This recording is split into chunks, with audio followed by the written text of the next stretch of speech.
আসসালামু আলাইকুম, কেমন আছেন আপনারা সবাই? আজকে আপনাদেরকে একটি আয়ুর্বেদিক চিকিৎসা কিতাব দেখাবো, ঠিক আছে? এটা আয়ুর্বেদিক বই। তো এটার নাম হলো প্রাণ কৃষ্ণ দাবলি, ঠিক আছে? দেখতে পাচ্ছেন এটা 1 থেকে 7 খণ্ড, ঠিক আছে? 1 থেকে 7 খণ্ড একত্রে প্রাণ কৃষ্ণ বলি। তো যাই হোক, কি আছে না দেখানোর চেষ্টা করতেছি। দেখেন, ওষুধাবলী, তারপর রোগ হওয়ার কারণ কি, তারপর অন্য পীড়া পরীক্ষা, তারপর মদ্যাঙ্গুলি পরীক্ষা, তারপর আর কি কি আছে দেখি, কিছু কাজ আছে। অথ দ পরীক্ষা। এটাতে বিভিন্ন ধরনের ভাষা বলতে এটা সাংস্কৃতিক ভাষা বইটা, ঠিক আছে?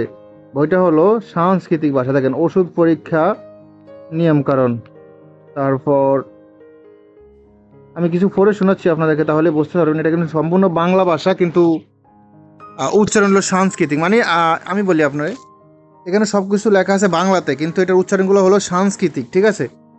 যেমন আমি বলি, দেখেন লেখা আছে, নারিকেল খাইলে যদি ওজিন হয় তাহলে মোটা চিরতা একখান, কিংবা চাউল খাইলে ভালো হয়। তারপর আর কি আছে এখানে দেখি, আরো অনেক কিছু আছে, আমি আস্তে আস্তে দেখানোর চেষ্টা করতেছি। এটা তো প্রথম একটা অক্ষর পড়লাম আর কি বইয়ের ভিতরে। এটাতে পৃষ্ঠা আছে 189 পৃষ্ঠা মতন দেখা যায়। চাই লাস্ট কত পৃষ্ঠা, 198 পৃষ্ঠায় দেখা যায়। সরি সরি, হ্যাঁ, 198 পৃষ্ঠা দেখা যায় সম্পূর্ণ পিডিএফটা, ঠিক আছে? সে সমাপ্ত পর্যন্ত আর কি। তো চলুন, কি কাজ আছে আমি দেখানোর চেষ্টা করতেছি আপনাদেরকে, কিছু কাজ শেয়ার করবো এটার ভিতর থেকে, ঠিক আছে? এটা সম্পূর্ণ আয়ুর্বেদিক বই, তবে এটা কোনো কবিরাজি তন্ত্রমন্ত্র নকশা বই না, এটা আয়ুর্বেদিক বই, ঠিক আছে? দেখেন, পীড়া ভালো করার চেষ্টা হইতাছে। শ্রী শ্রী ঈশ্বর মহাময় সদন করিয়া ওষুধ সেবন করিবে, পরে হিংসা করিবে না, ভালো হইবে ইতি। আচ্ছা, তারপর কি দেখি আছে, ভূতে ধরা ওষুধ, তাহা ভালো করিবার। ভূতের বিষা কামড়ে ভালো হইবার।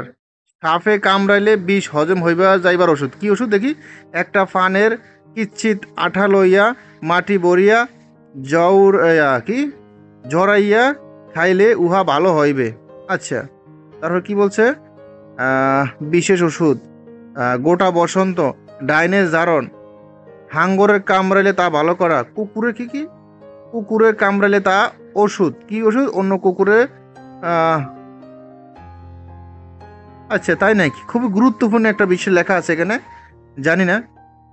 তারপর আছেন, শেয়ালে কামড়াইলে ভালো করার নামচন্দ্র প্রভা, ধাতু জমাইয়া রতি শক্তি অধিক করে এবং পাতলা ধাতু গাঢ় করে মস্তিষ্কে জেয়াদ করে তাহার ওষুধ। তারপর আসেন চক্ষুটা। আচ্ছা, এখানে যে বলা হচ্ছে ধাতুর বিষয়, এখানে কি বলছে জানেন? এখানে বলছে মানে এক কথায় মিলন শক্তি বাড়ানোর জন্য অনেকক্ষণ মিলামেশা করতে পারেন, এটা বলা হয়েছে। প্রস্রাবের দ্বারা ভিতরে গরমি কিংবা সেই স্থানে যদি কালা দাগ হইয়া থাকে তাহলে পুরুষের কম হইয়া থাকে, সে ভালো হইয়া মস্তিষ্কের শক্তি অদান হইবে। আচ্ছা, খুবই গুরুত্বপূর্ণ কিছু চিকিৎসা দেখা যাচ্ছে। তো খুবই গুরুত্বপূর্ণ, এটা সকলেরই প্রয়োজন, যারা কবিরাজ তাদেরও প্রয়োজন, যারা আয়ুর্বেদিক ডক্টরের চিকিৎসা করেন তাদেরও প্রয়োজন। আমি মনে করি সবারই প্রয়োজন এই বইগুলো। এটা অনেক পুরনো বই। গরম হওয়ানের ওষুধ, রতি শক্তি অধিক হইবার এবং অনেক স্ত্রীর সাথে মিলামেশা করবার ওষুধ। ও সর্বনাশ! মানে মূল কথা হইলো, আপনি একসাথে অনেকজন মহিলার সাথে মানে বলা যায় না, বলতে গেলে এখানে গাইডলাইন আছে, কারণ ইউটিউবে খারাপ কথা বলা যায় না। এটা বলতে গেলে ইউটিউবে খারাপ ধরে নিবে অনেকগুলা, যদি বলতে চাই কিছু। আপনারা বুঝতে পারছেন, একটা একটা পুরুষের 10-15টা মহিলা আলা কি করতে পারে সেটা তো বুঝতে পারছেন, এরকম জিনিস আছে এটার ভিতরে। ধ্বজভঙ্গের ওষুধ, তারপর অম্রের আচার, পাচক ওষুধ, তারপর সৌর শুলের ওষুধ, এগুলো ওষুধ বানানোর নিয়ম কারণ, গাছগাছড়া দিয়ে। কাশির ওষুধ, যাদের অতিরিক্ত কাশি হয় তাদের ওষুধ। শ্বাসকষ্টর ওষুধ, যাদের শ্বাসকষ্ট হয় তাদের জন্য ওষুধ। আর অনেক অনেক কিছু আপনারা দেখতে পাচ্ছেন। এত কিছু বলতে গেলে ভিডিও অনেক বড় হয়ে যাবে। হ্যাঁ, সবগুলো বলতে গেলে ভিডিওটা অনেক বড় হয়ে যাবে। জাস্ট আপনাকে দেখাইছে, আশা করি বুঝতে পারছেন। যাদের এই ভিডিওটা প্রয়োজন হবে শুধু ইমো হোয়াটসঅ্যাপ নাম্বারে মেসেজ করবেন। ইমো হোয়াটসঅ্যাপ নাম্বার স্ক্রিন দেওয়া আছে। ভালো থাকুন, সুস্থ থাকুন, আল্লাহ হাফেজ।